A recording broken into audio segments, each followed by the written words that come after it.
Renato podía seguir caminando. La calle le había enseñado a no detenerse. Pero esa noche, en una carretera vacía, escuchó un gemido. Y entendió que si daba un paso más, alguien no sobreviviría. Era una anciana abandonada. Y la decisión que tomó en los siguientes segundos cambiaría el destino de ambos. La carretera estaba vacía como una boca que olvidó tragar el último aliento del día. El asfalto brillaba oscuro bajo una luna que se contenía en su luz. El viento venía con olor a tierra mojada y hojas secas. Renato avanzó descalzo, sintiendo el frío en las plantas de los pies, como si cada pisada contara una historia que no le habían enseñado a leer. Iba tambaleante, con las manos metidas en un saco demasiado grande para su cuerpo, cuando un gemido le cortó el aire. No era un ruido de la calle, era de alguien que aún esperaba que alguien llegara. Se quedó inmóvil. La calle le había enseñado a quedarse inmóvil cuando el peligro soplaba. Le había enseñado a medir las aproximaciones, a disimular interés, a no alargar la mirada. Pero el gemido era humano, quebrado, y algo en él no permitió que siguiera de largo. Avanzó con pasos que husmeaban temores. El corazón le golpeaba la garganta, la memoria le mostró manos que empujaban y palabras que cerraban puertas. Aún así, siguió el sonido, clavando la mirada en una luz pequeña, temblorosa, a un lado de la carretera. La lamparina colgaba de la mano de una mujer. La luz le cedía el resto de la noche como si fuera una moneda. Era una lamparina sencilla, de cristal empañado por la costumbre, y su llama pestañeaba con la misma fragilidad con la que respiraba la mujer que la sostenía. Teodora estaba sentada en un montículo de trapos bajo un porche ruinoso, el cuerpo encorvado, la espalda marcada por años que no convendría nombrar. Tenía un pañuelo alrededor del cuello y las manos como mapas de trabajos y pérdidas. Sus ojos, a pesar del cansancio, aún buscaban algo parecido a la dignidad en la penumbra. Renato no lo pensó como un héroe. Pensó como quien ha pasado muchas noches sin otra voz que la del miedo y decide que, esta vez, no se la dejará a la oscuridad. Se acercó hasta que la lamparina iluminó su cara, nariz raspada, costras viejas, una sombra de hambre en la mandíbula. Ella alzó la vista como quien recibe a un vivo, con menos sorpresa que a un conocido de muchos inviernos. Ninguna de las dos figuras dijo palabra al principio. Se estudiaron con la cautela de quien ha aprendido que las manos pueden dar y también arrebatar. «¿Quién anda ahí?», murmuró Renato, voz chica surgiendo del saco. Teodora apenas sonrió. La sonrisa no borró la fatiga. Fue un gesto pequeño, como repartir un trozo de pan entre extraños. «Me quedé sola», dijo ella. «Y la noche pesa más si se la mira sola». Renato se sentó a 1 metro, en el borde del porche, y sacó del saco un pedazo de pan duro que racionaba hacía días. Ella lo miró con una ternura que no pedía retorno. «¿Comes?», preguntó ella. Él negó con la cabeza y le ofreció el pan. Ella lo tomó con dedos que todavía sabían agradecer, lo partió en 2 y le dio la mitad. El pan supo a fibra y a manos honestas. La lamparina lo volvió ceremonial. Compartieron también la manta que ella sacó de la bolsa. La manta olía a lavandera y a jabón antiguo. Renato sintió su cuerpo relajarse por un instante, no por seguridad, sino por la simple sensación de no estar completamente solo. En la casa en ruinas detrás de Teodora había restos de una vida, un banco torcido, un espejo con una grieta en el centro, un baúl a medio enterrar en el polvo del cobertizo. La puerta, hecha de tablas, se sostenía por una bisagra inventada con cuerda. Renato miró el interior y, aunque conocía la rudeza de refugios peores, algo en la penumbra le dijo que estar allí era mejor que quedarse en la carretera a quejarse con la noche. Teodora lo miró con severidad dulzona. No pronunció órdenes, ofreció palabras que parecían instrucciones mínimas sobre cómo cuidar la lamparina. La llenó con cuidado, le enseñó el movimiento preciso para encenderla sin que la mecha se ahogue. Le mostró cómo dejarla en el rincón más protegido de la casa para que el viento no la apagara cuando él saliera a buscar latas o pan en las mañanas. «La lamparina es para ver lo que queda por hacer», dijo ella, «no para alumbrar el pasado». Renato asintió. Esa noche, cuando el frío caló hasta los huesos, durmió bajo la manta con la lamparina encendida como un sol pequeño en el rincón. Soñó con manos que le apretaban el hombro sin intención de herir, con una voz que repetía su nombre sin hacer preguntas indignas. Al amanecer, aún tembloroso, recogió un poco de agua en un balde que encontró y barrió el suelo como quien rodea un altar. Si esta historia te conmovió, compártela para que más personas vean cómo una decisión pequeña puede transformar destinos.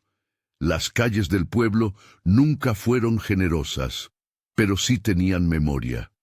En las primeras semanas, la presencia de Teodora al borde de la carretera se volvió rumor en los corrillos de la plaza. Ignacio, un vecino que tenía la costumbre de atender a las flores de su patio como quien repara heridas, fue el primero en acercarse con una bolsa de verduras que le sobraron del mercado. Felisberta, que veía con ojos prácticos la necesidad de mantener la mirada social como un mantel bien colocado, dejó una olla de frijoles y miró a Teodora con el recelo amable de quien sopesa el peligro de las novedades. Fortunato, en cambio, vino con herramientas.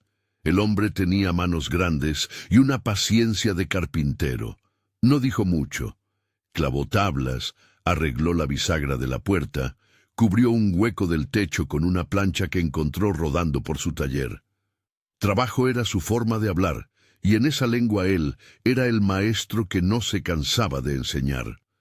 Con la ayuda de Fortunato, el porche comenzó a dejar de ser un apéndice a punto de soltarse, y volvió a ser un umbral donde se podía entrar sin prometer nada. Renato aprendió a levantarse antes del alba y a recorrer los caminos menos transitados del pueblo para buscar latas, periódicos viejos o cualquier cosa que sirviera de moneda. Con el tiempo, empezó a colaborar en las pequeñas tareas de la casa. Barrer, lavar platos, cocinar fuego en el fogón. Nada le fue regalado. Teodora exigía trabajo, pero el pedido venía sin humillaciones. «La familia se hace con manos», decía a veces, y la frase terminó siendo un mantra que resonaba en las paredes de madera.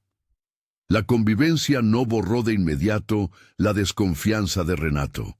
De noche, cuando la calle dormitaba, a veces se despertaba sobresaltado por el recuerdo de noches anteriores. La sensación de que alguien pasaba una mano por su espalda y no la devolvía. Pero lo que antes era un reflejo de huida, poco a poco se transformó en una respuesta nueva. Si alguien llegó a la casa con intención de ayudar, Renato salía a recibirlos y agradecía. Si el gesto era para fingir o juzgar, él lo resistía con la misma quietud con la que había enfrentado la lamparina por primera vez. Teodora, por su parte, contó a gotas su historia. No gustaba de largos relatos. Prefería quitar formalidad a la memoria. Decía que la familia la había echado por razones que no se resolvían con palabras, sino con miradas. Era carga, o vergüenza, o un nombre mal puesto, murmuró una vez. No quiso nombrar a Herminia, que sería la tía que tantas veces ofreció una solución con letra de contrato. Apenas dejó que su rostro se endureciera al insinuar la traición. Había una dignidad en su rechazo a dramatizar. Contaba sí los detalles sencillos, que antes tejía mantas para vender, que guardaba una lamparina porque la luz era su oficio. En esos relatos menores residía su grandeza. El pueblo también mostró su cara más áspera. Algunos, como Felisberta, exhibían un doble filo. Ayudaban con la cazuela, pero hablaban en voz baja sobre la fama de Teodora y de la presencia de Renato, que para unos era un niño sin papeles y para otros una responsabilidad que alguien más debía asumir. Los chismes empezaron a emparejarse con el viento. ¿De dónde salió ese muchacho?, preguntaban. No había alguien que debía cuidarlo. Asentían. A veces los comentarios eran cuchicheos torpes y otras eran mandatos disfrazados de consejo. Renato escuchaba esos murmullos como un rumor de fondo, pero ya no los tomaba como sentencia. La casa tenía su orden: trabajo, comida compartida, la lamparina siempre encendida mientras la noche no se fuera. Había un ritmo nuevo que no le pedía que renunciara a su pasado, sino que hiciera espacio para otros latidos. A la hora de comer, hablaban poco. Los silencios eran cómodos, como la costura de una tela que se acomoda a la forma del cuerpo. Fue en una tarde de lluvia, cuando el barro pegaba a los zapatos de los vecinos y Fortunato había clavado una nueva tabla en el techo, que encontraron el baúl. Estaba en el cobertizo, medio cubierto por sacos rotos y herramientas. Nadie se acordaba de haberlo visto antes. Sin embargo, parecía que había pertenecido a una mano que supo guardar cosas con cuidado. Era de cuero agrietado, con herrajes de metal que crujieron ante el primer intento de abrirlos. Tenía los signos de quien fue cerrado por mucho tiempo y una etiqueta que decía, con letra ya gastada: Plinio Cardoso da Fonseca. El nombre sonó en la casa como un instrumento que no sabían si afinar. Teodora frunció el entrecejo y Renato sintió una extraña curiosidad mezclada con recelo. Fortunato se inclinó y con la destreza de un hombre que ha visto muchas sorpresas, alzó la tapa. Dentro había papeles, un paño con el olor a caja vieja y una carta amarillenta enrollada. La carta estaba escrita con pulso firme, y aunque hacía años que nadie en el pueblo recordaba a Plinio con claridad, su apellido generó suspicacias inmediatas. «Plinio», murmuró Ignacio. «¿No era ese el de la casa grande de la entrada?» «Sí», dijo Felisberta. «Dicen que dejó algo, pero la gente de la ciudad se encargó de todo». La carta, sin embargo, hablaba de otra cosa.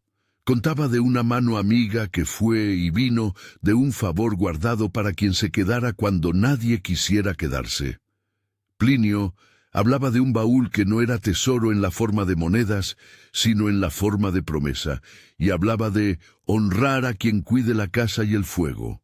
La letra, en su forma antigua, no daba certezas legales, pero sí una intención que sonaba más fuerte que el rumor. En los días que siguieron, la cuestión del baúl añadió una capa al ruido del pueblo.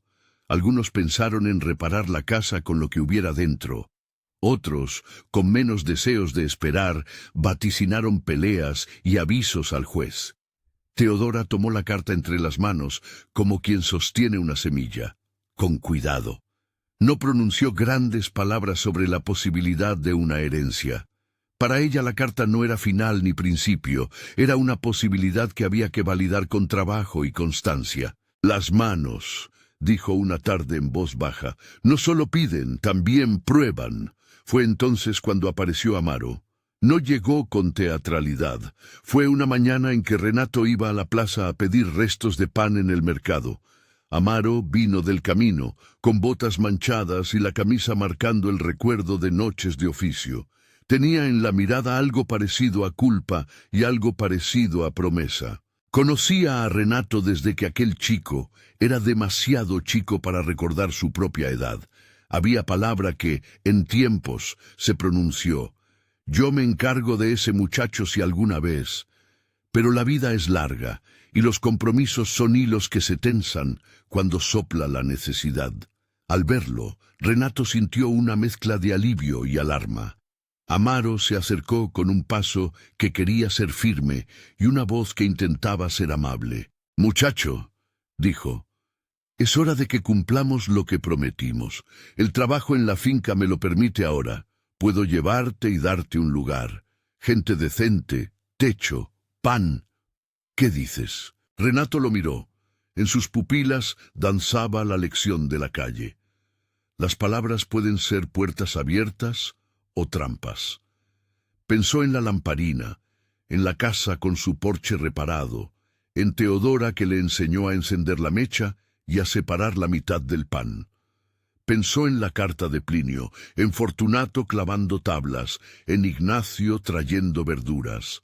Pensó en la voz de Herminia que tal vez esperaba un arreglo que cambiaría las cosas según conveniencias. Y entonces, en un gesto que le salió sin pensar, volvió hacia la casa. Amaro frunció el ceño. No gritó, no hizo drama. Se quedó unos segundos sin entender la decisión de un chico que, por su aspecto, parecía necesitar amparo formal. Pero Renato ya no era solo la suma de noches en la calle. Había aprendido que la protección no siempre viene con contratos, sino con constancia. La llegada de Amaro no resolvió nada. Más bien abrió preguntas. ¿Qué valía más, la promesa hecha hace años o la lealtad que había surgido en semanas? ¿Podía la constancia de Teodora y el trabajo de Fortunato y Renato competir con la posibilidad de un techo seguro en la finca de Amaro? En el pueblo, las opiniones se dividieron. Unos vieron en Amaro al hombre de palabra que venía a enmendar errores. Otros sospecharon que la oferta escondía un interés que no era solo por cariño. Mientras la tensión se enredaba en las conversaciones de la plaza, la rutina de la casa no se interrumpió. Teodora no se exaltó. Se limitó a poner un plato más en la mesa y a mirar a Renato con la misma paciencia que ponía en sus costuras. Le dijo en voz baja que si alguien deseaba llevarlo, debía demostrar algo más que promesas. Debía quedarse cuando el sol no veía, levantar el techo cuando lloviera, alimentar la lamparina cuando la mecha se consumiera. Si es para volver a mirar para otro lado cuando el viento cambie, le advirtió, entonces no sirve. Amaro escuchó esas palabras como quien recibe una tarea que no puede eludir. Prometió volver con pruebas, cartas, testigos, una palabra firma de trabajo. Él sabía que la palabra sola no bastaba. La gente recordaba a los que hablaban mucho y venían poco. Si él quería llevarse a Renato, tendría que demostrarlo con hechos. Mientras tanto, la carta de Plinio y el baúl empezaron a atraer miradas más calculadoras. No era que la casa fuera ahora un botín, era que la posibilidad de reparar el techo y arreglar el cedro del patio significaba que la casa podría sostener más que 2 almas. Los ojos de Herminia aparecieron en la escena con la sobriedad de quien piensa en restaurar el honor de la familia a cambio de algo. Ella no llegó en persona de inmediato. Mandó mensajeros con propuestas envueltas en cortesía. Ofrecía ayuda para tramitar papeles y, a cambio, posaba requisitos que sonaban a condiciones, mudanzas, renuncias, acuerdos que buscaban la posesión de la casa según un cálculo social. Teodora oyó todo sin dejarse arrastrar. Su respuesta siempre fue práctica. Trabajo, constancia, pruebas de cuidado. No acepto monedas por mi dignidad, dijo una tarde con la voz baja pero firme. Y tampoco acepto que vendan a otro la responsabilidad que no han querido asumir antes. Sus palabras calaron diferente entre los que la ayudaban y los que la miraban desde la distancia. Renato, en el fondo, comprendió que la llegada de Amaro no era una batalla de himnos, sino una prueba silenciosa. Si Amaro volvía con acciones, no con promesas, quizá podría ir. Si no, la casa y la lamparina le habían mostrado que la protección podía encontrarse en lugares inesperados. Él no deseaba romper la posibilidad de un futuro más estable, pero el precio que le exigían cuando se medía en abandono le resultaba intolerable. La vida continuó su marcha en detalles. El fogón que se encendía al amanecer, las manos que lavaban platos con agua fría, las voces bajitas que intentaban hilar normalidad. Renato se volvió capaz de cosas pequeñas que antes le parecían grandes. Abrir la puerta sin temor, pedir una moneda en la plaza con la calma de quien no se deja arrastrar por la urgencia, proteger la lamparina cuando una ráfaga de viento amenazaba apagarla.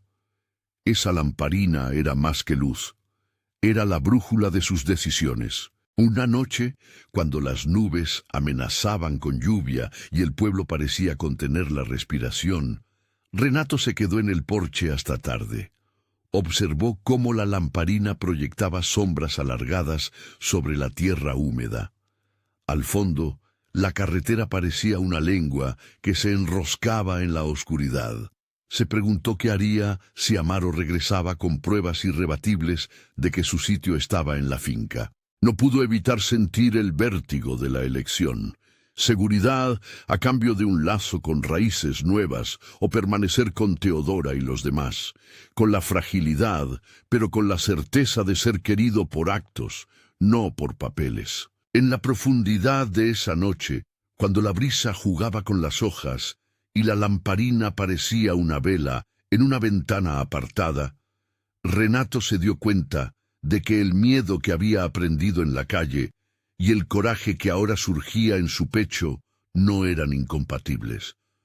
Podía temer aún y, al mismo tiempo, ponerse delante de alguien que necesitaba protección. La valentía que lo movía no nacía de gestos grandilocuentes, sino de la decisión cotidiana de quedarse cuando era más fácil irse. Al otro día, mientras el sol barría la niebla y Fortunato clavaba la última tabla en el porche, llegó un rumor más fuerte. Alguien había visto a un funcionario de la ciudad recibiendo papeles en la plaza.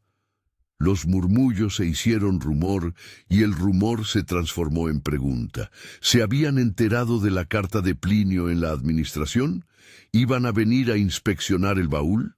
¿Iría Amaro con documentos que pesaran más que el cuidado de cada día? Renato, que había aprendido a leer los signos de la constelación social, sintió la tensión como un viento que podría cambiar todo. La lamparina, colocada en su rincón habitual, parecía emitir una luz que no quería perder. Él la miró y, sin darse cuenta, habló en voz baja. «No quiero que se la lleven», murmuró. Teodora, que cosía en la mecedora, alzó la vista. Sus manos no se detuvieron. No ofreció consuelo vacío. Simplemente asintió con la mirada que había aprendido a dar para sostener sin imponer. «Entonces, hacemos lo que sabemos», dijo. «Trabajamos. Probamos que la casa es cuidada. Las pruebas son trampas para el tiempo. El tiempo reconoce a quien se queda». Era una respuesta que no cerraba la puerta ni la abría por completo. Era la decisión de continuar tejiendo la vida con la práctica diaria. En el pueblo, la palabra prueba comenzó a circular con doble filo. Para unos, una prueba significaba papeleo y testigos. Para otros, significaba clavar tablas y regar un huerto durante un año, dejar constancia de que el cuidado no fue gesto fugaz, sino costumbre. Renato, ante la incertidumbre, no dejó que la duda anulara su capacidad de actuar. Fue a la plaza, pidió trabajo, ayudó a levantar un puesto del mercado que se vendría abajo con el próximo temporal. Fortunato lo contrató algunas horas para herramientas pequeñas. Ignacio le dio semillas para plantar algo en el patio. Las manos de Renato, ásperas por el frío de la calle, empezaron a pulir la rutina. Eso le dio algo que las palabras no podían dar, un peso firme en su corazón. Y la lamparina siguió encendida, con su luz cíclica que no se dejaba seducir por la prisa.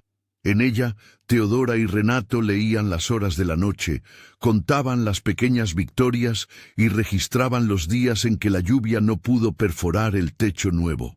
El baúl quedó en un rincón como promesa a medio nombrar. La carta de Plinio circulaba entre manos vigilantes y Amaro a ratos se presentaba en la puerta con la incómoda suavidad de quien vuelve a la escena de un deber. No obstante, una mañana del mes siguiente, cuando la bruma aún no se había disuelto, Amaro llegó con un hombre que dicen trabaja en la administración del cantón.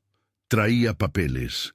Sobre la mesa, entre el pan y la lamparina, Los documentos parecían palpitar con la solemnidad de los que pueden cambiar destinos. La gente se reunió como ocurre cuando los acontecimientos prometen revuelo, algunos por curiosidad, otros por temor. El aire se tornó pesado como una puerta a punto de cerrarse o abrirse. Renato sintió el golpe de miedo en la garganta.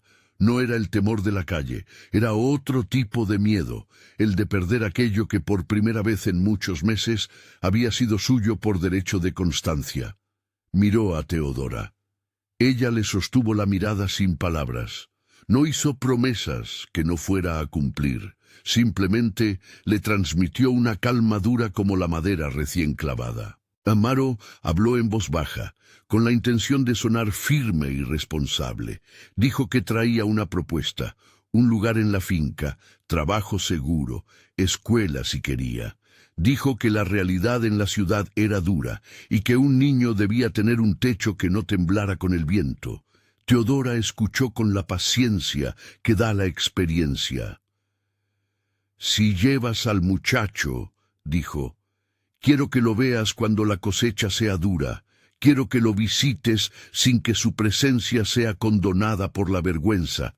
Queremos constancia». La discusión no se resolvió allí. Sin embargo, el gesto de Amaro de dejar sus papeles sobre la mesa fue un movimiento con consecuencias. El pueblo comenzó a dividirse en susurros más densos. Algunos defendían la decisión de Renato de quedarse, otros ponderaban que la seguridad era la prioridad. Renato permaneció callado hasta que el rumoreo se calmó. Luego, con la voz que le nacía de una mezcla de miedo y decisión, dijo algo que sorprendió a más de uno. No habló de promesas ni de papeles, habló de noches, habló de lamparinas, habló de las manos de Teodora que le habían enseñado a encender mechas. Dijo que, si Amaro era hombre de palabra, demostraría su voluntad con hechos que fueran más allá de una cinta firmada. Dijo que también deseaba conocer la finca, que no rehuiría la oportunidad si la encontraba digna y constante. Amaro asintió, con el gesto de quien acepta un reto que no puede eludir, y así, en el umbral de lo que podía ser un futuro diferente, quedó pendiente una decisión que no sería tomada por la prisa, sino por el tiempo. Mientras los adultos debatían y la lamparina seguía su quemar leve, nadie reparó de inmediato en el sonido sordo que venía del cobertizo. Algo se había movido en la penumbra, como si el baúl emitiera un susurro propio. El ruido fue leve, casi imperceptible, pero para Renato sonó como un llamado. Se levantó, fue hasta el cobertizo, y al abrir la puerta se detuvo al ver que la tapa del baúl, por un misterio pequeño del viento o del tiempo, estaba entreabierta. Dentro, además de las cartas, había algo envuelto en una tela que parecía guardar el olor del hogar de otra época. Una lámpara de aceite, baja y firmemente trabajada, con una inscripción casi borrada. La lamparina y la lámpara compartían el mismo oficio: mantener la noche a raya. Renato tocó la lámpara y la sintió fría y sólida. Fue un contacto que le recordó que las cosas antiguas guardan promesas en su peso. Sacó la lámpara y la puso junto a la lamparina encendida. Las dos luces se miraron y por un segundo pareció que la casa respiraba con un pulso mayor. El cobertizo olió a papel antiguo y a cera, y por primera vez la carta de Plinio se volvió menos abstracta. La herencia no era solo madera y tierra, sino también ese cuidado que alguien dejó para quien se atreviera a quedarse. En ese momento, sin embargo, alguien llamaba en la puerta con voces que mezclaban la urgencia y el rumor. Era Herminia. Venía con su porte de resoluciones y sus papeles de cortesía. No había llegado a ofrecer una caricia. Llegó con pasos que hacían notar que la familia tenía un estatus que no debía ser mancillado por la presencia de un niño sin apellido confirmado. En su pecho, la oferta que traía no era solo por compasión, Era una oferta con condiciones, un intento de reconstruir el honor, según parámetros que siempre favorecían a quienes ya tenían la mesa puesta. Teodora abrió la puerta, la cara lisa como un mapa que no se deja engañar por promesas. Herminia desplegó su discurso lleno de eufemismos y con una voz que pretendía ser la de la razón. Propuso trámites, entrega de residencia y una mudanza que implicaba, implícitamente, ceder la casa a cambio de arreglos. Las miradas en la cocina se entrelazaron. Ignacio contuvo la respiración. Fortunato apretó los dientes. Amaro miraba con la seriedad del que sabe que una oferta puede ser trampolín o jaula. Teodora tomó la carta de Plinio. La miró como quien sostiene una brasa y pensó en la dignidad como en algo que no se vende ni se compra. No contestó de inmediato. Su silencio fue una defensa tan elocuente como cualquier palabra afilada. Herminia insistió en la manera propia de quien cree que los papeles pueden resolver el roce humano. Pero la conversación no se elevó a gritos. Se quedó en un punto delicado, donde las voluntades se tanteaban. Renato se sintió presionado por mil fuerzas. La posibilidad de una vida más cómoda, la fidelidad a quien le dio cobijo, la repentina expectativa de una carta que hablaba de promesas hechas por alguien muerto. No supo aún qué haría si las condiciones que exigía Herminia no respetaban la historia de la casa ni la constancia que Plinio pareció querer honrar. Esa tarde, la lamparina iluminó debates, silencios y una última imagen. Renato de pie ante la puerta, mirando la carretera vacía más allá del umbral, como si la misma senda le ofreciera un espejo donde medir su miedo y su valor. La carretera llevaba y traía gente y noticias. Esa noche, sin embargo, las noticias más grandes eran las que se forjaban en la casa. ¿Quién se quedaría? ¿Quién se iría? ¿Qué pruebas requeriría la constancia y qué precio pedirían los que siempre supieron poner condiciones a la ayuda? El aire olía a lluvia próxima y a pan en la olla. La luz de la lamparina tembló como si adivinara cambios. Renato apretó la carta de Plinio en la mano y la dejó reposar sobre la mesa. No había respuesta única, y la noche se acercó con la certeza de que la siguiente jornada traería otra escena donde habría que decidir si la valentía de quedarse sería suficiente para enfrentar las nuevas estrategias del pueblo. Afuera, la carretera bostezó en la oscuridad, y alguien pasó, ajeno al drama que nacía detrás de esa puerta. Dentro, la familia improvisada respiró y supo que la protección no se compra, se construye con manos, con tiempo y, sobre todo, con la capacidad de enfrentar el miedo cuando llama. La mañana siguiente al debate quedó suspendida en un agua espesa de expectativas. Los trabajos continuaron en voz baja, Fortunato midiendo, Ignacio removiendo tierra para el huerto, Felisberta llevando un puchero a la puerta, como si la rutina pudiera, a fuerza de repetición, anular la amenaza de los papeles y los hombres que vienen con palabras altisonantes.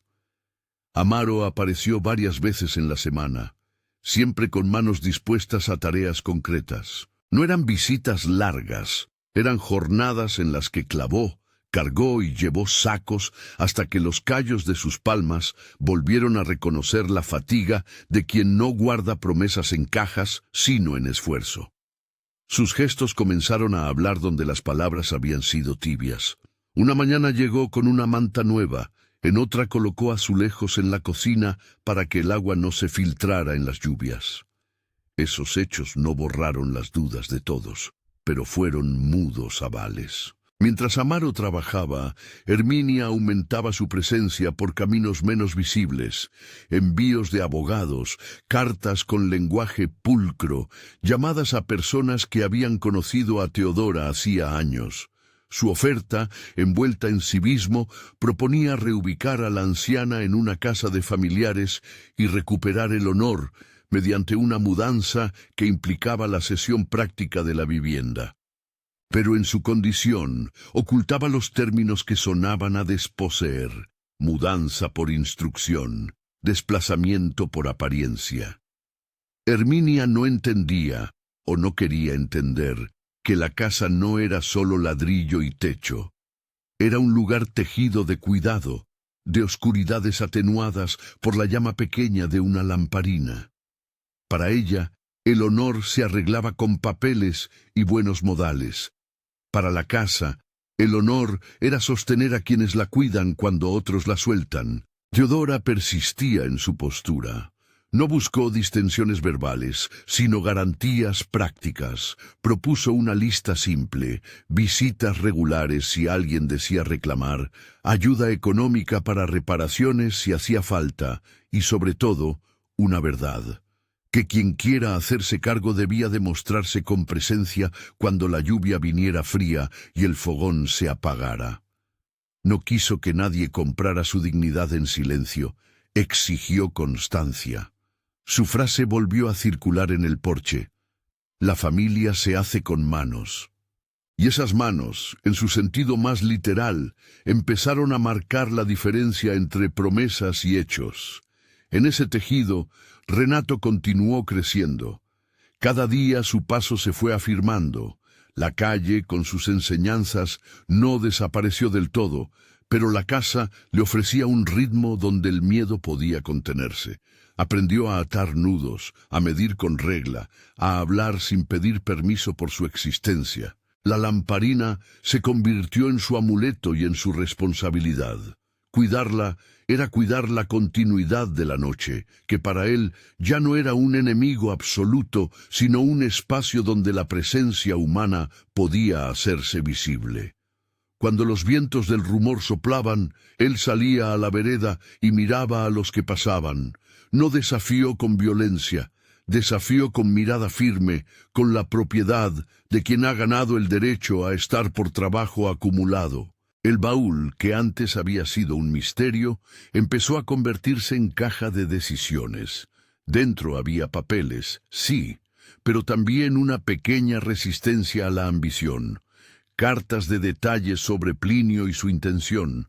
Algunos paños como si alguien hubiera guardado ropa para tiempos mejores, y sobre todo una cantidad modesta de monedas antiguas, suficientes para comprar clavos y una tela buena, pero no tanto como para asegurar un final sin trabajo. Plinio no había dejado un tesoro convertidor, había dejado una intención. Doctor Severino, cuando lo llamaron, lo dijo con claridad: no es un testamento claro de la ciudad, pero es una voluntad escrita. Debemos certificar intención y constancia. Su voz fue legal sin arcaísmos. Sugirió pasos que implicaban demostrar cuidado y presentar testigos. No quiso convertir la calle en juicio, sino en proceso. La ley podría validar la voluntad si la comunidad verificaba que había cuidado real. Esa decisión abrió otra ronda de pruebas. Amaro, que había hablado de llevar a Renato a la finca, supo que las pruebas no serían solamente su palabra. Tendría que presentarse ante vecinos, mostrar constancia de empleo en su finca y garantizar visitas, además de participar en trabajos comunitarios para que el pueblo viese su presencia prolongada. No era un trámite de un día. Era un examen de tiempo. Amaro aceptó. No fue un cambio de carácter instantáneo, fue una sucesión de actos que lentamente fueron modificando la percepción de los vecinos. Trajo madera para el alero, sostuvo vigas en manos frías, apareció en madrugadas cuando la tormenta había empezado. Sus gestos, combinados con la labor persistente de Fortunato y la paciencia de Teodora, comenzaron a inclinar la balanza.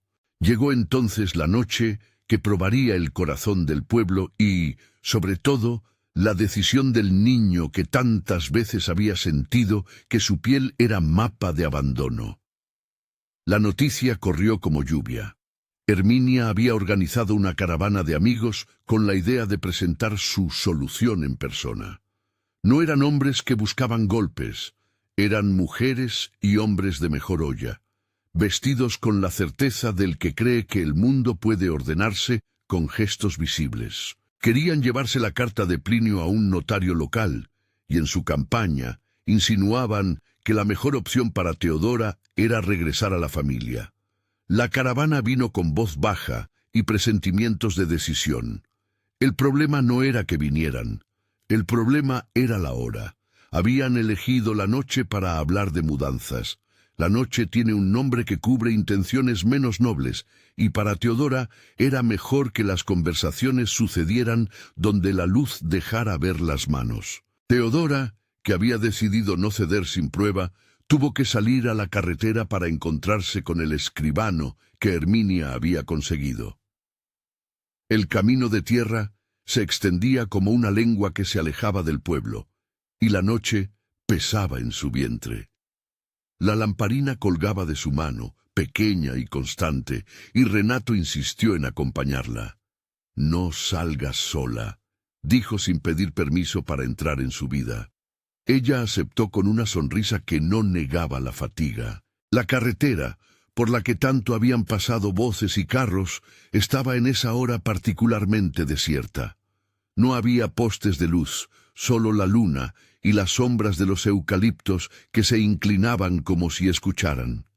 El viento traía olor a hojas y carbón. Las ruedas de un carro lejano hicieron eco a lo lejos, y la noche parecía agrandarse, como si quisiera tragarlos.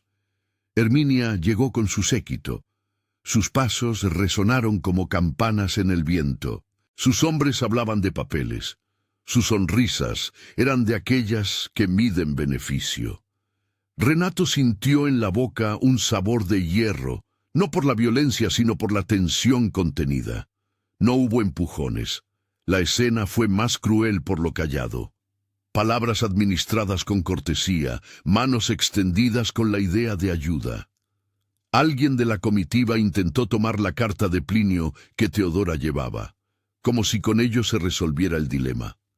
Renato no pensó en héroes, pensó en la lamparina. Se colocó entre la carretera y Teodora, con los pies hundidos en el barro, respirando fuerte, con el temblor conocido en sus extremidades. «Esa carta no se toma así», dijo con voz que buscaba firmeza. «No se llevan lo que se cuida». La voz era pequeña, pero en la noche sonó clara. Herminia miró al niño con una mezcla de sorpresa y desdén.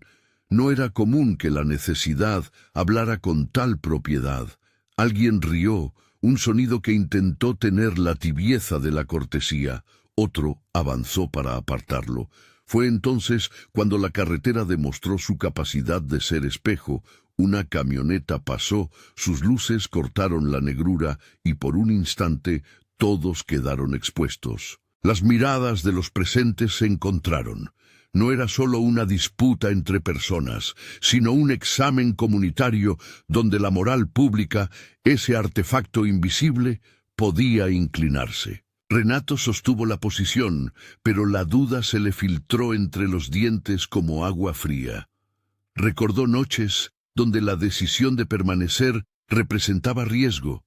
Recordó el ruido de puertas que no se abrieron. Tenía miedo.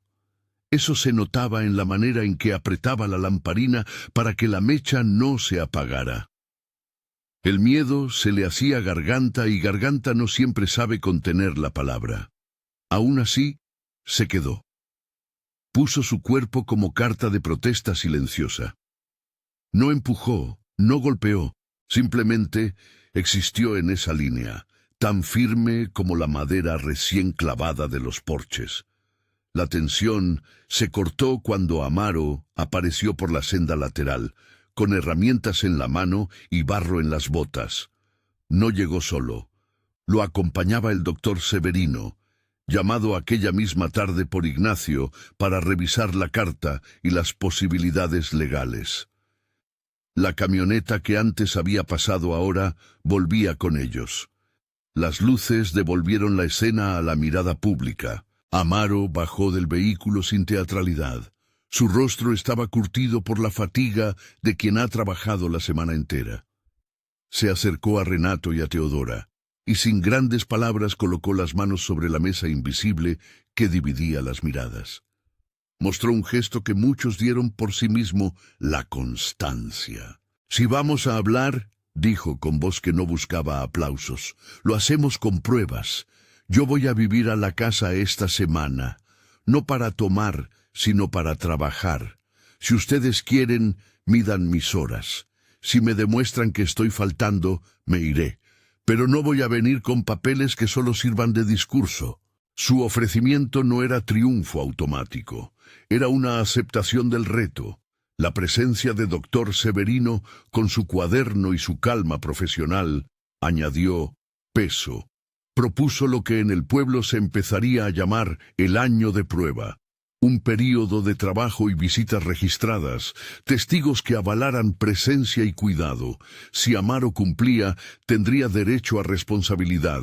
Si no, la custodia no cambiaba. No era un documento de propiedad, sino un contrato de cuidado. Algunos aplaudieron en voz baja.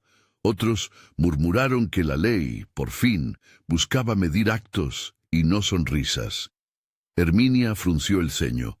Su táctica de llevarse las decisiones a horas donde la gente está cansada se había topado con la constancia de quienes habían empezado a cuidar la casa.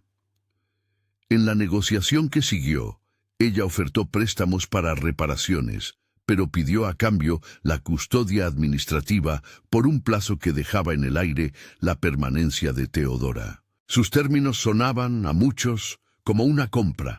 Cuando le recordaron la voluntad de Plinio y el sentido práctico del doctor Severino, se vio obligada a retroceder.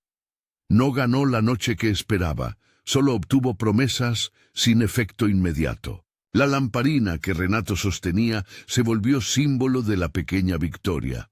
No había hogueras, ni juramentos solemnes. Había, en cambio, un pacto de vigilancia. Amaro viviría cerca, trabajaría, y el pueblo certificaba con firmas y testigos que la casa era cuidada. La noche cerró sin golpes, pero con la sensación clara de que algo se había probado. Una juventud estaba dispuesta a sostener a una anciana y una comunidad se mostraba capaz de validar ese cuidado cuando se demostraba. Los meses que siguieron dieron lugar a rutinas que desgastaron los rumores. Amaro cumplió. No todo fue perfecto. Hubo días en que la escasez tocó la puerta, en que el trabajo parecía mayor que las manos disponibles, en que la burocracia exigía papeleo y paciencia. Pero a fuerza de levantarse antes del alba y de presentarse en la casa con herramientas, de traer sacos cuando la panadería tenía excedente, de hacer presente su cuerpo, Amaro fue cosechando confianza. Trajo una mujer de la finca una vez para que la viera. La mujer, al sentir el pulso de la casa, le dijo que aquello no era solo trabajo, sino empeño. Con el tiempo, Amaro dejó de ser la presencia que puede ir y volver según conveniencias. Fue quien abrió el camino de la responsabilidad con pasos diarios. Sin embargo, la vida demostró que la calma era frágil. Llegó una sequía breve y agria que redujo a casi nada los excedentes del pueblo. La hija de un comerciante enfermó y las horas en la consulta desviaron donaciones. En una de esas semanas difíciles, Teodora cayó enferma con una tos que no cedía. Nada de ello fue dramático en términos cinematográficos. Fue cotidiano, fiebre que subía, noches en vela, remedios caseros probados por Fortunato y la ayuda de Ignacio que llevó té de eucalipto. Renato atendió diligente, dejó su puesto en la plaza, pidió comida, cuidó la lamparina para que la casa no quedara a oscuras. Amaro, lejos de ausentarse, se quedó las noches en vela, trayendo agua tibia, alimentando el fuego, acompañando en silencio. La enfermedad no fue derrota ni milagro. Fue la prueba que terminó por demostrar que la constancia no es un eslogan, sino algo que se mide en días complicados. La gente vio a Amaro bañando a Teodora, sin la pulcritud de una foto. La vio limpiando la casa con un vigor hospitalario, sosteniendo su cabeza cuando la tos la azotaba. No hubo contrato más convincente que ese, la acción de quedarse. Algunos vecinos que antes habían murmurado dejaron de hablar en voz baja. Otros comenzaron a traer medicinas y comida. La comunidad, que había tenido su cuota de susceptibilidad, se fue involucrando de modo natural. La mejoría de Teodora fue lenta. Hubo jornadas en que la fiebre bajó y otras en que subió. En ese tiempo, la lamparina se volvió confesora de pequeñas verdades. En una de esas madrugadas, ella, con voz que parecía arrastrar entre sueños, le habló a Renato. «Has hecho lo que muchos no supieron», dijo. «No por pacto, sino por costumbre. No lo olvides». Renato no habló. Dejó que la frase se alojara en su pecho. En esa voz había gratitud y un aviso suave. La vida no ofrece certidumbres eternas. Uno cuida mientras puede y debe dejar enseñanzas para el día en que la llama se extinga. Él aprendió que el cuidado tiene también la tarea de transmitir, de dejar instrucciones sencillas. ¿Dónde están las semillas? ¿Cómo afilar un cuchillo? ¿Cómo arreglar una puerta con una plancha y 2 clavos? La lamparina, algún día, sería el símbolo de todo eso. La historia del baúl, por su lado, fue tomando forma práctica. Doctor Severino redactó lo que pudo. Una carta de intención que recogía la voluntad de Plinio y la convertía en un proceso judicial simple de validación. Requirió testigos, y los testigos fueron las manos del pueblo. Fortunato certificó labores. Ignacio firmó por haber visto a Renato regar el patio en agosto. Amaro firmó por su compromiso de presencia. Con esa constancia, la administración otorgó un reconocimiento que no era una fortuna, pero sí un resguardo. La casa quedaría a nombre de quien demostrara cuidado continuo. No se trató de ganar la lotería del tesoro, se trató de decidir legalmente que quienes lo cuidaban podían hacerlo sin que un tercero viniera a desplazarles por conveniencias sociales. La decisión tuvo la modestia de lo justo, un papel que permitía al hogar seguir siendo hogar. Pasaron algunos años en los que la casa se fue haciendo más sólida. Se plantaron hileras de tomates y una pequeña huerta, donde Renato aprendió el oficio de ver brotar. Las manos del niño que hubiera corrido por la carretera ahora trabajaban la tierra con paciencia. Fortunato construyó un cobertizo para las herramientas, Ignacio donó una cerca que defendía las plantas del paso de cabras errantes, y Felisberta empezó a llevar algunos potes de conserva a cambio de ayuda en la feria. Los vecinos que antes habían susurrado se fueron acostumbrando a la presencia de esa familia improvisada. El pueblo, en pequeñas cualesquiera, aprendió a reparar no desde la caridad, sino desde la reciprocidad. Teodora, en su vejez reencontrada, volvió a tener la tranquilidad de quien sabe que la vida es una sucesión de manos. Se dedicó a enseñar a los niños a tejer y a contar historias cortas sobre las lamparinas, no para romantizar la pobreza, sino para fijar en la memoria el valor del cuidado cotidiano. Enseñó a Renato cómo cuidar la mecha cuando el aceite empezaba a bajar, cómo oler el aceite para saber si estaba rancio, cómo hacer pequeñas réplicas de esa lamparina con materiales humildes. Su legado, como había vaticinado, fue práctico. Semillas, maneras, la receta del guiso que nadie anotó y que la casa tenía dominada. Con el tiempo, Amaro y otros vecinos consolidaron una relación diferente con Herminia. La tía, que había venido con altanería, terminó ofreciéndose a financiar una reparación mayor del techo en una jornada de sobriedad. Quizás porque la evidencia había cambiado su cálculo. Quizás porque la vida enseña a no subestimar el peso de las manos en la historia de otros. Su contribución no vino sin comentario. Ella pidió reconocimiento público y por primera vez se la vio moderada. La interacción mostró la complejidad humana. No hay demonios ni ángeles absolutos, sino personas que pueden rectificar o acomodarse según la fuerza de las cosas. Los años no perdonaron, sin embargo, la condición del cuerpo. Teodora envejeció y un invierno, con la llovizna pegada a la piel y la voz más débil, supo que la hora venía. No fue un acto de dolor, sino una tarde en la que la carpintería de la memoria se retiró con serenidad.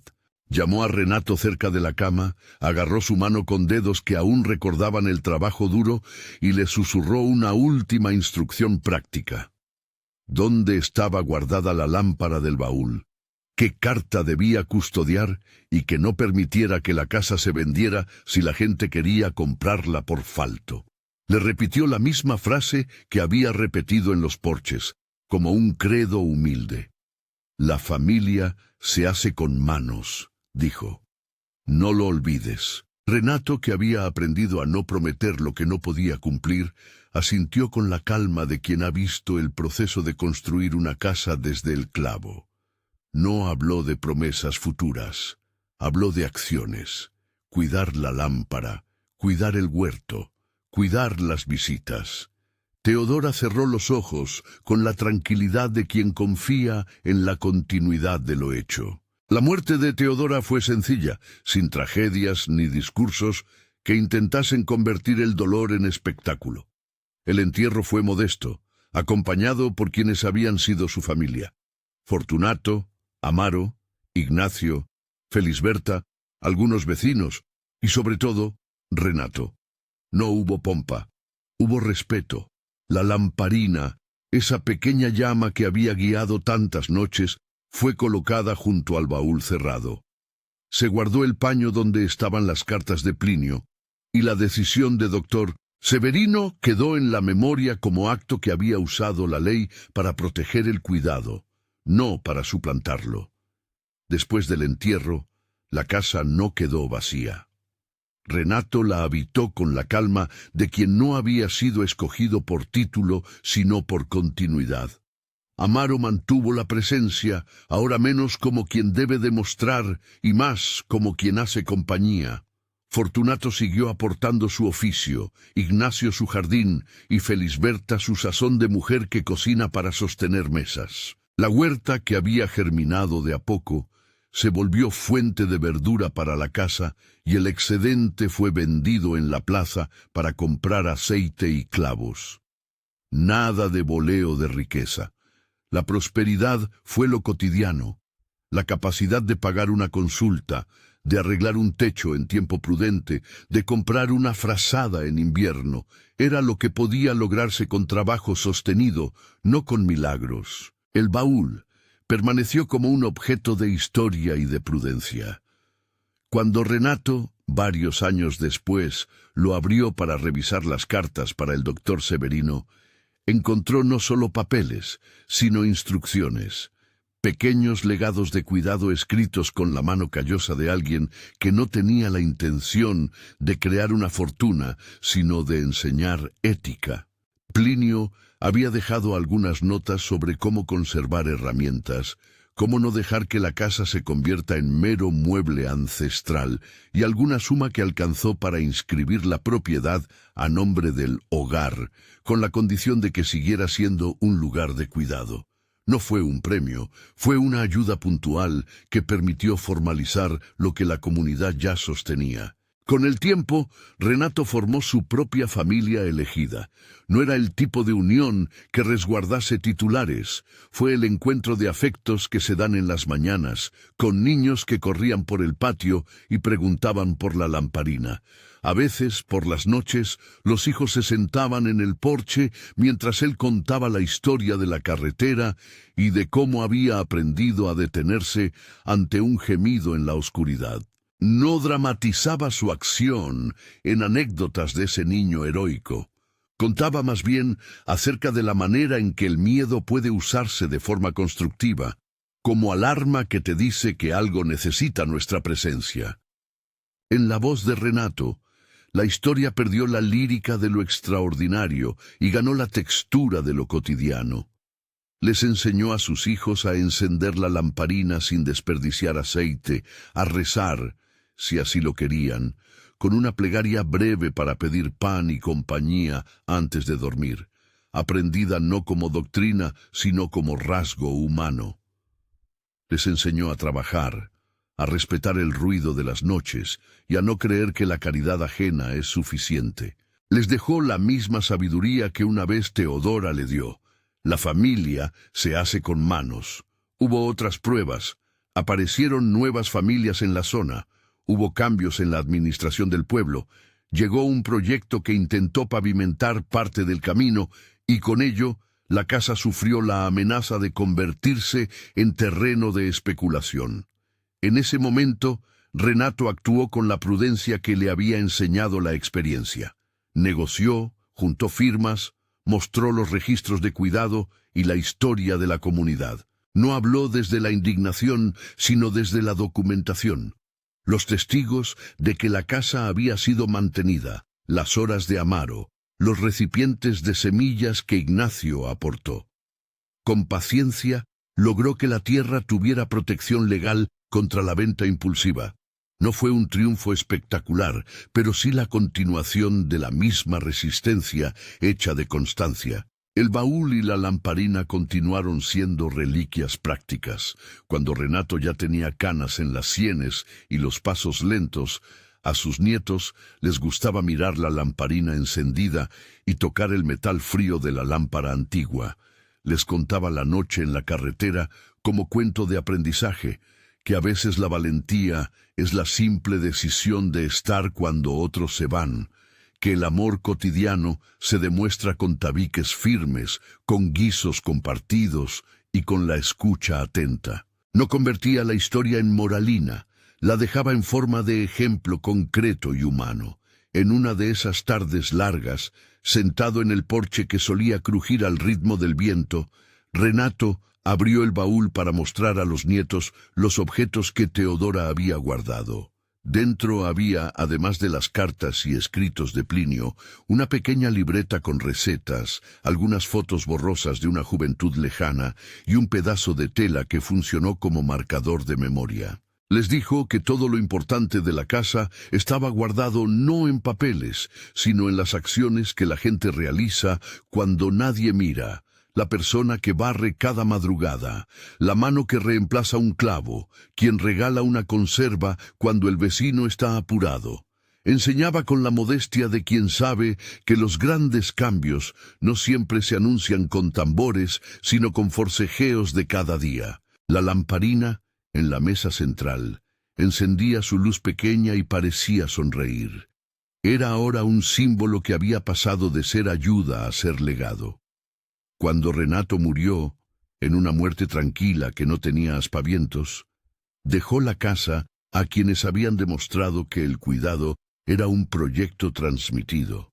Sus hijos y nietos continuaron la labor. El pueblo, que había sido espectador y después partícipe, marchó con su ritmo. No hubo epitafios pomposos. Solo la certeza de que una decisión tomada por un niño al borde de una carretera había sido la chispa para una continuidad.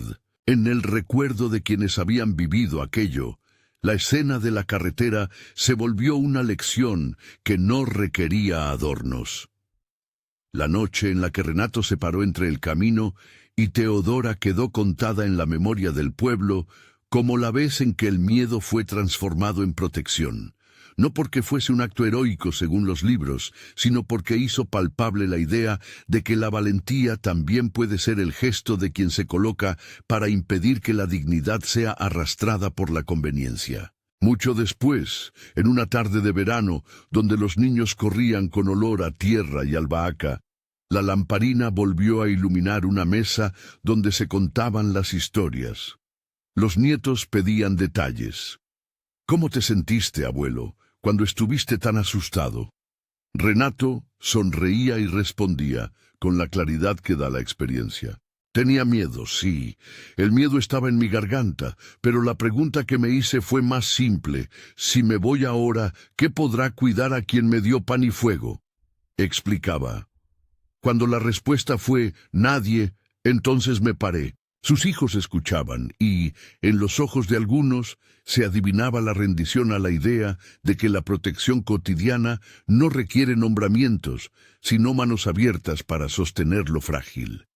En la última línea de sus explicaciones siempre volvía la misma enseñanza. La familia se hace con manos. No lo decía como una sentencia moral, sino como instrucción práctica. La lamparina, el baúl y las hileras de tomates eran las huellas visibles de una vida que no se dejó domar por el rumor. Y la carretera, aquella primera carretera vacía, seguía siendo el lugar donde un niño escuchó un gemido y decidió no dar la espalda. Ese gesto inconspicuo, repetido luego en 1000 mañanas de barrer, plantar, curar y enseñar, fue lo que sostuvo la casa. No hubo milagros, relámpago ni riquezas inesperadas. Hubo trabajo, constancia y la decisión, humilde y valiente, de un chico que se enfrentó a su miedo para proteger a una anciana. Si esta historia te tocó, compártela con alguien que necesite creer en segundos comienzos. Que la lamparina siga encendida donde haga falta, en un porche, en una cocina, en la decisión de quedarse cuando partir sería más cómodo.